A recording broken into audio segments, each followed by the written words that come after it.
Ayan guys, magpo-program tayo ng Sony. Ayan, itong program niyan guys, oh. Yung araw na to ay tatas natin dito. Ayan. Pag ganyan, ipindutin lang natin to sa gitna. Enter. Ito babagawin natin. Gagawin natin KATV. CATV, gagawin natin CATV. Lalabas natin yung arrow. Bababa natin dito, gagawin natin ang tin. Yan yung lock, ayan lock yan eh, yung tin. Lock. Ngayon, papasok na. Bababa na natin kasi yan nakalock na yan. Oh. Ayan, lock na yan. Ito, mga naka-RSP yan. Papasok natin, yan lock. Labas natin. Ayan, program po ng Sony. Yan.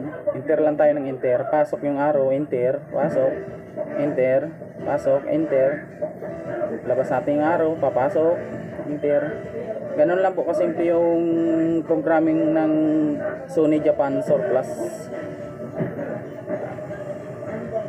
Kaya kung may nakapapanood po sila dyan na yung TV nila Japan Surplus, sana wala po sa program, yan lang po yung mechanics po na susundin natin. Yan.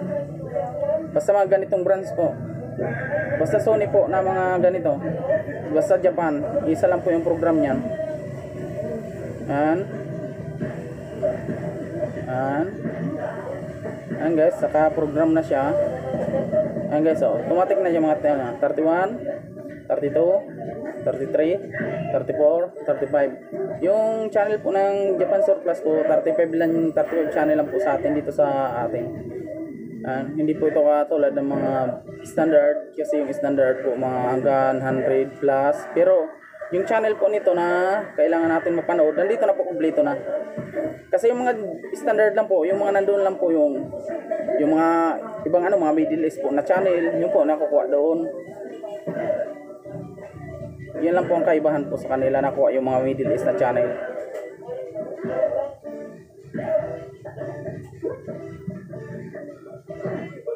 Yan po ang natin. Ayan, okay na guys. Yan lang po ang natin. Ayan. Ayan guys. Thank you guys. Ganun lang po kasimple.